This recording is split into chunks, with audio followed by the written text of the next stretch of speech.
Hello, everyone. Thanks so much for being here. Thanks for our audience also online. We're streaming here. Sorry, they gave me some note cards to read at the very beginning here. So this is the Axios House Spotlight for the Republican National Convention. My name is Alex Thompson, national political correspondent for Axios. This is obviously Representative Jim Jordan, also chairman of the Judiciary Committee, one of the Biden administration's least favorite Republicans in Washington, I think it's safe to say. If you're following along on social media, make sure to use the hashtag. You might be one of their least favorite reporters right now, right? This is me interviewing you, so hashtag. I know how it works, yeah. Hashtag Axios House. Also, for anyone, if you're around later today, we'll be hosting a watch party for all the speeches here tonight. And for the primetime programming of the conventions. We got Nikki Haley, we got Ron DeSantis. Just encourage you to come, just have a drink. And without further ado, let's get started. So, Congressman Jordan, your staff told me that this is interview number 26 for you today. We've done a lot. We've done a lot, yeah. And our goal is to be the second most interesting because I think your most interesting was with Russell Brand. That was interesting. So can you tell us a little bit about that experience? I think in some ways proven the old line that comedians are some of the smartest people on the planet. I was fascinated by his vocabulary, and you could just tell one smart guy. And I've never had anyone who interviewed me who like crossed their legs on the couch and like did the yoga position while he was talking to me and asking questions. So it was different. But I enjoyed it, and I found him to be an interesting guy. So, yeah, but I've done a lot of interviews, but that was one of a kind. Well, and I always like to start with a hard question. So okay. You're a University of Wisconsin Badger. Love the Badgers, yeah. You're also a congressman from Ohio. So when the Big Ten face off, Ohio State, Wisconsin, who do you vote for? Or root for, I should say. You're always with your undergrads. I'm always with the Badgers, but... every time Badgers have played the Buckeyes lately, the Buckeyes have kicked their tail. So it was a Big Ten game. They gave me the government relations people from Ohio State a few years ago, Big Ten championships. It was like, I don't know, 52-0. Buckeyes beat the Badgers in the Big Ten championship game. And they gave me a game ball. Thought that was something nice. Yeah, you're rubbing it in is what you're doing. But Fickell's an Ohio guy, coach of the Badgers now, and was more than you want to know, but he was... the top heavyweight wrestler when he came out of high school. We recruited him to wrestle, but he came and he played football instead. So, yeah, he's an Ohio guy who's now coaching the Badgers. Nice. So we're just a few days out from the assassination attempt on President Trump. I'm curious, especially with these sort of traumatic national events, I'm curious, sometimes people always remember where they were. Yeah. I'm curious where you were. What was your reaction at the time? What did you do right away? Couldn't believe it. We were actually coming...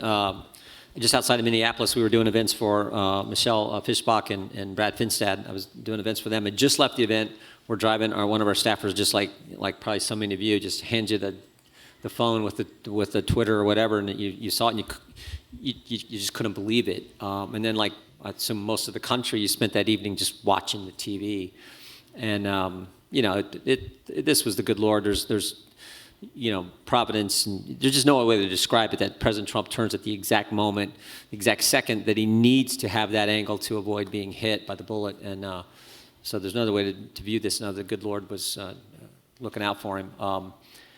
Tragic day for the country, but I thought the reaction was so, just showed the character of President Trump, and I think, frankly, was a picture of the way our country is, the attitude and the spirit of the American people, just this amazing attitude that he had, and we've all seen it now multiple times, but I thought that was characteristic of what this country is about, the fighting spirit of the American people, and he showed it, and I think it demonstrated what a real leader he is. Truly leadership under fire, literally, leadership under fire.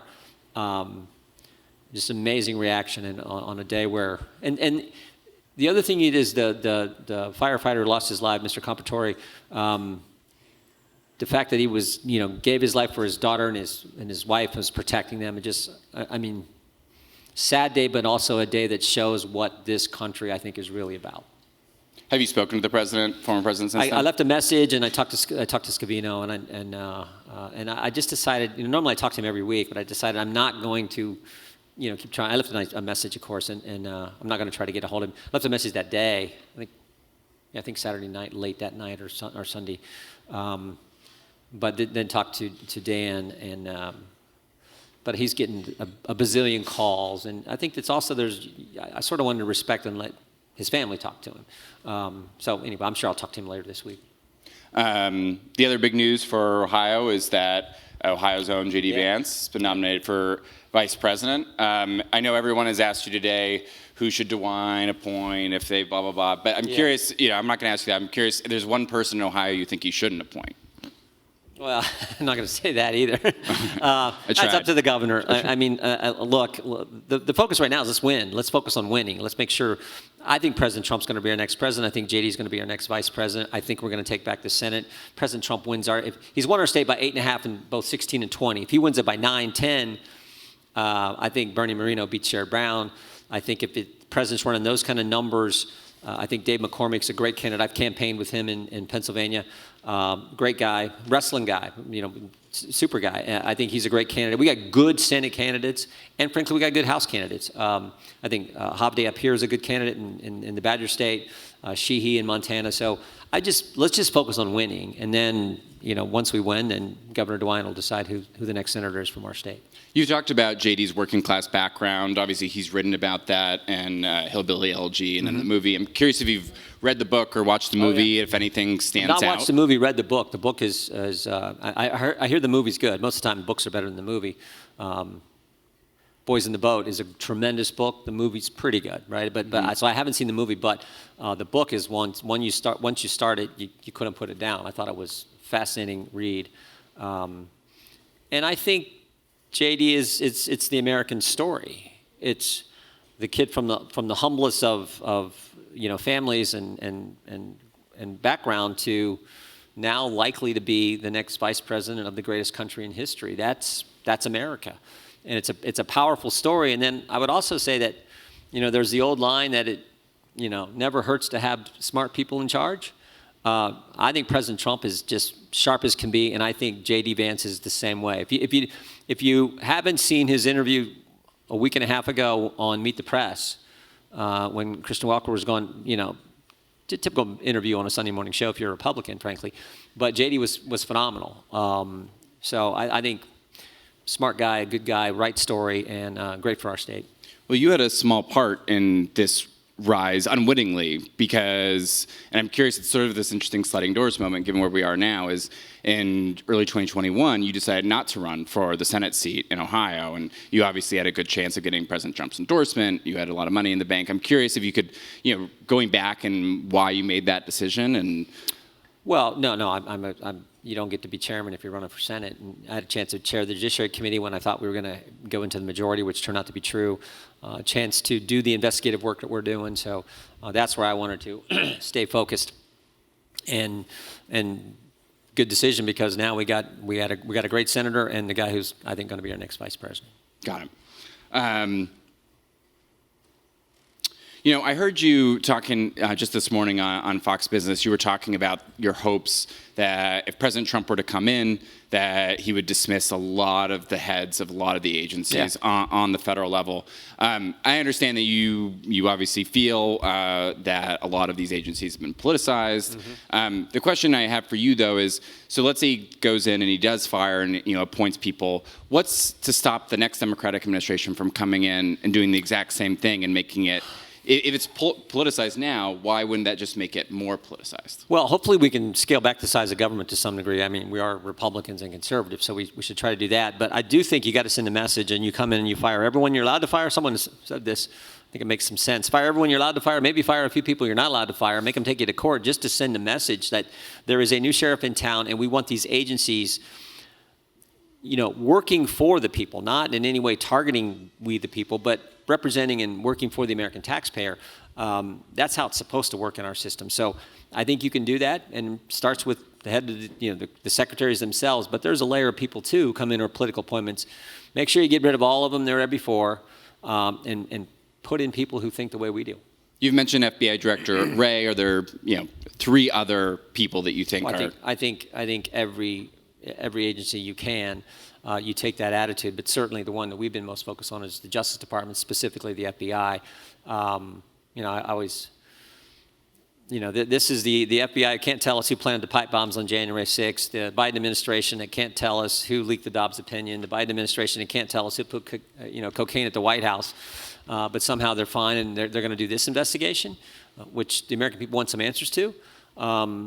Okay, but there's I think a healthy skepticism that a number of Americans have about this FBI, and I tried to convey a little bit of that yesterday. We had a conference call. Ranking Member Nadler and myself, with some of our staff, had a conference call with the deputy director, and I tried to convey that Director Wray's coming next week.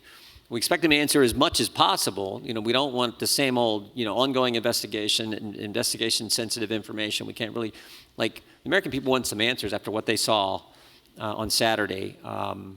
So hopefully we'll get some of that from Director Wray in our committee. I think it's the 24th, next Wednesday, I think.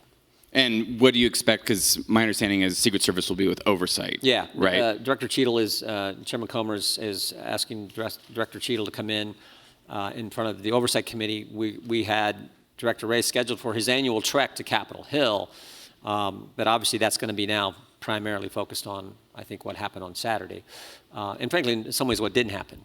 There's a finite number of buildings. This is out in the country. It's, I think, at like a fairgrounds. There's a finite number of buildings. And I'm no expert in security, but everyone who I talk to who is, and things I've heard and people said is, you got so many buildings, you need to have those secure and find out who, make sure no one can get on top of those buildings and be able to target the president or frankly anyone else. And one of those buildings, it's probably 3, 4, 5 buildings. One of them we had someone on, obviously, because that's the counter sniper unit who took the shot and took out the bad guy. So it's maybe only 1 or 2 buildings, and the fact that they weren't secured, that's sort of the fundamental question. Why? Why wasn't that done? And then you sort of move on from there. There's a report out this morning, I think in the Post, which says that there was 86 seconds between the time the local police official kind of engaged with the bad guy and then had to, I think, come back down the ladder because the bad guy, pointed the weapon at him and both hands, and he wasn't able to, I guess, get to his weapon. What happened in those 86 seconds?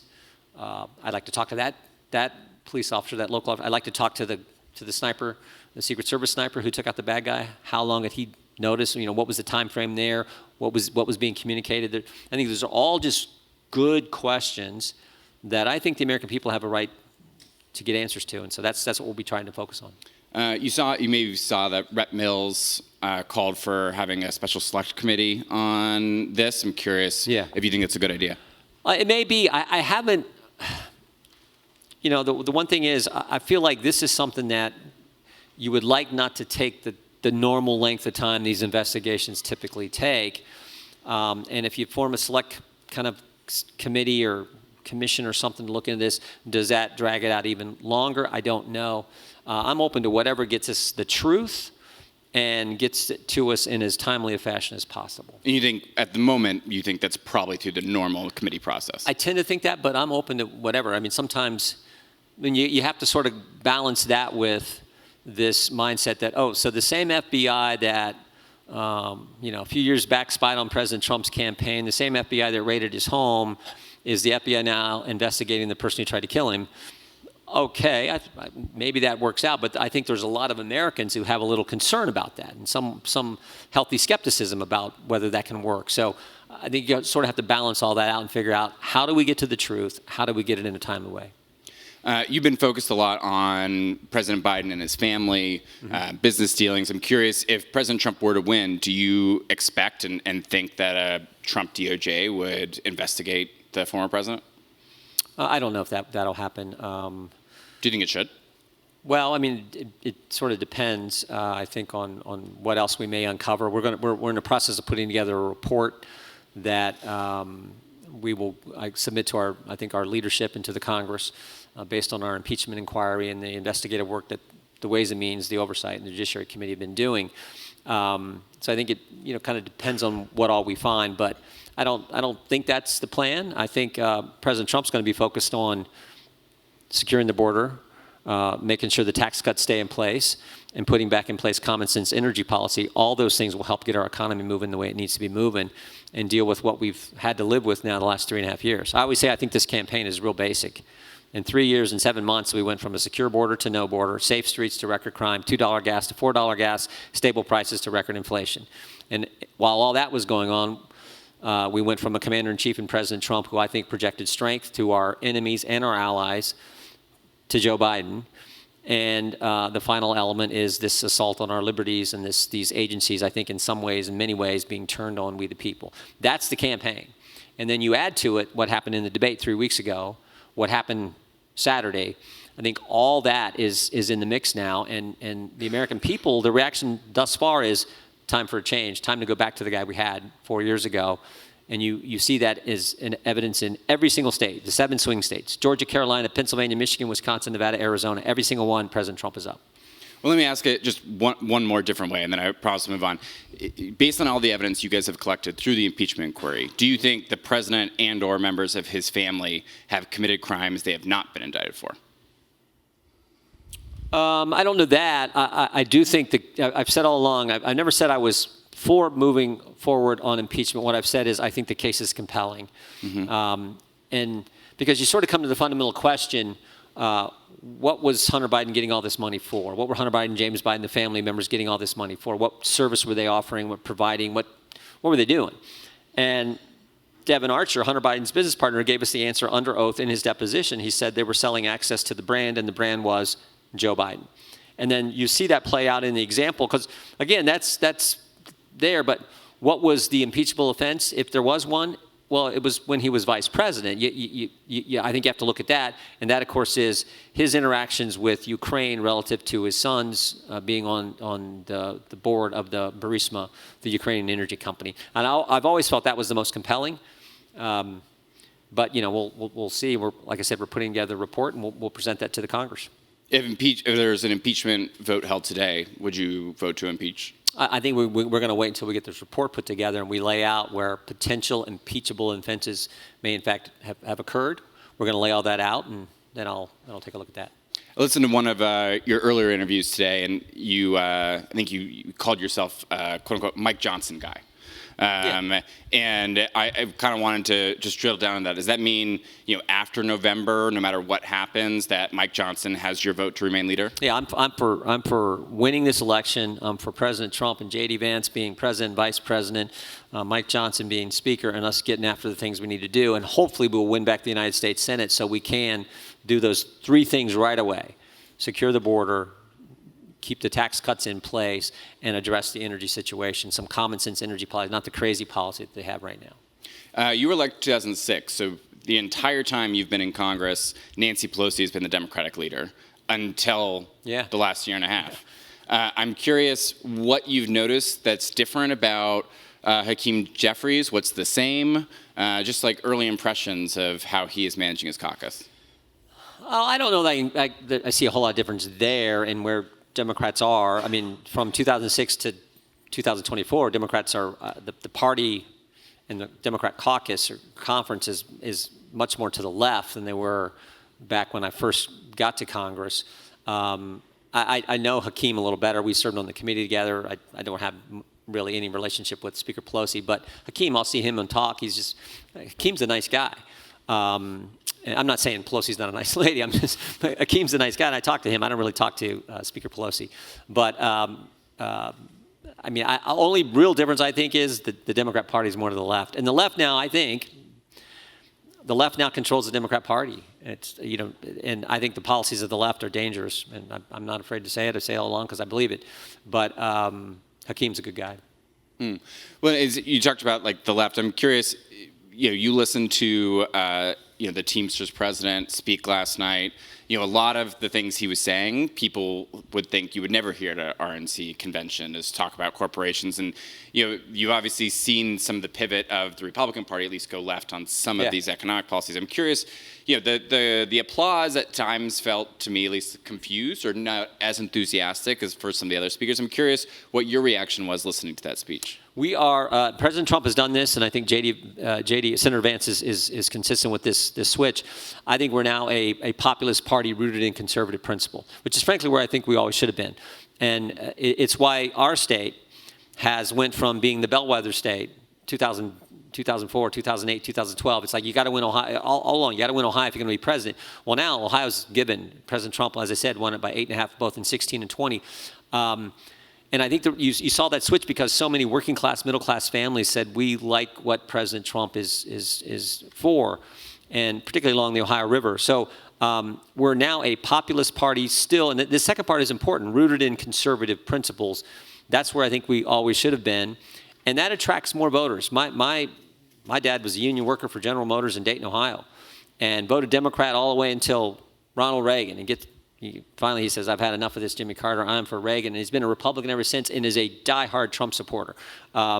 So that dynamic is out there, particularly in the states that are going to, according to the experts, determine this election, which is the upper Midwest, Pennsylvania, Michigan, Wisconsin.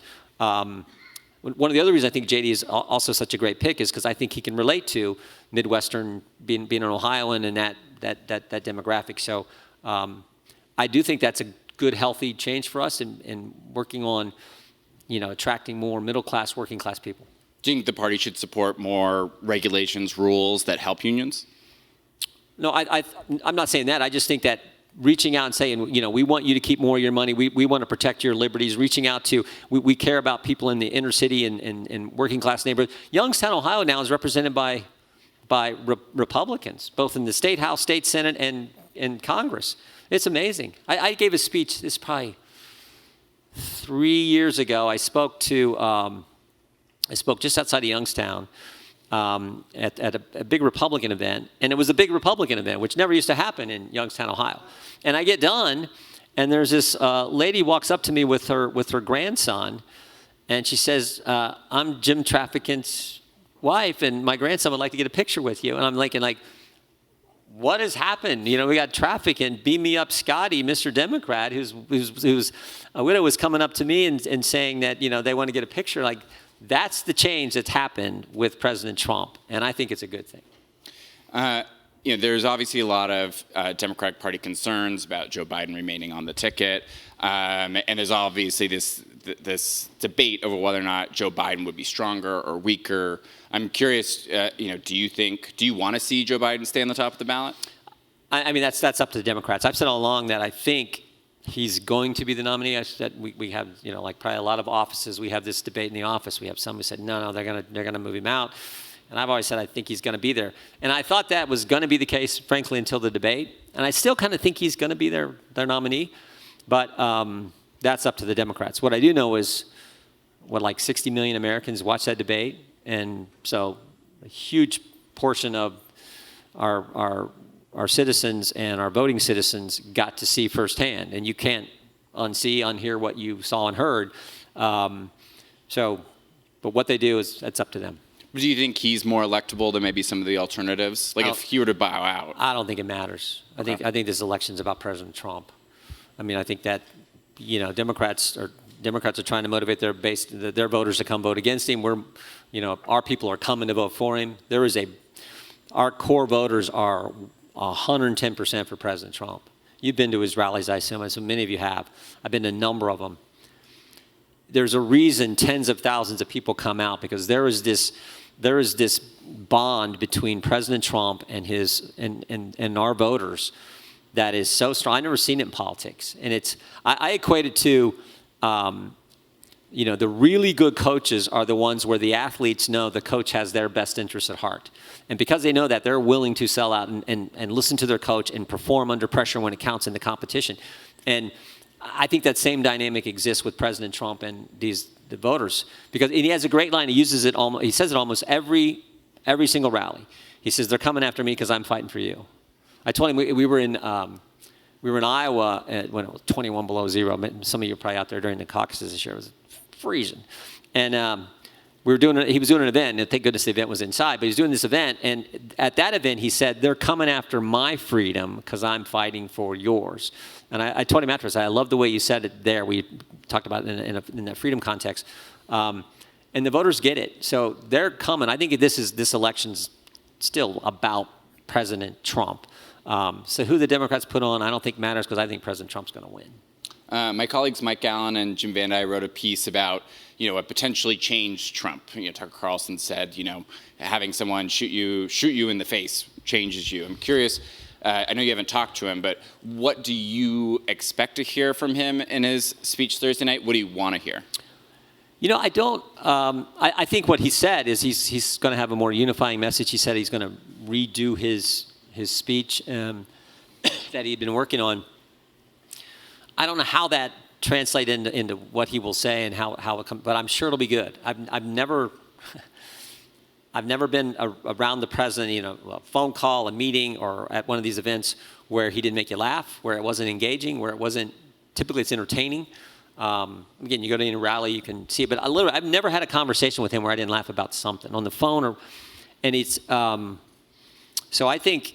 I don't know how it'll be, but I just got this gut feeling it's going to be really good like all his others are. But I do think because he said it, and again, what he went through, you just think on a human level, you go through something like that, it's just, that's just huge. So I expect it somehow it'll be more unifying. I don't know exactly how that translates into a speech, but I think it'll be there. Yeah. And my last question for you, you talk a lot about distrust in media, distrust in sort of mainstream institutions, and so I'm sort of curious, as someone that's obviously reads a lot of the news, besides Axios, what's your media diet like? I read the stuff on the morning reports, the playbook, the Punch Bowl, and the other things that are out there. I read some of those, whatever the staff has got on my phone for me to read. And then you read some of the journal, some of the Kim Strassel's stuff, whatever Kim writes, I read that in the journal.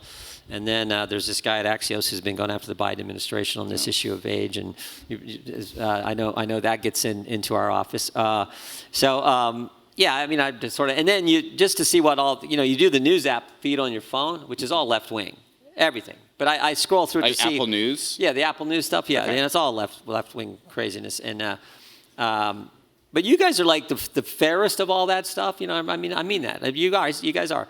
But like MSNBC, every week or someone's doing attacking me. So I just want to look at that ugly picture they got of me there, and what they're saying. So I just kind of scroll through. But I don't read that stuff. I don't read it. I don't read the headlines. Maybe skim a little bit of it, but. All that, but I like the journal stuff, of course, and what the editorial page is writing. Sometimes they disagree with me, which journal can't be right all the time, right? Well, thank you so much, Congressman. Really appreciate you being here. Thank you. Thank you, everyone, for joining. I have one more card to read. Make sure to join us right back here. We have to repeat, we have the watch party later today, so you can come here, have a beer, watch all the speeches, don't have to go through Secret Service security. So I hope to see you all back here. That's amazing. You got to play the other party.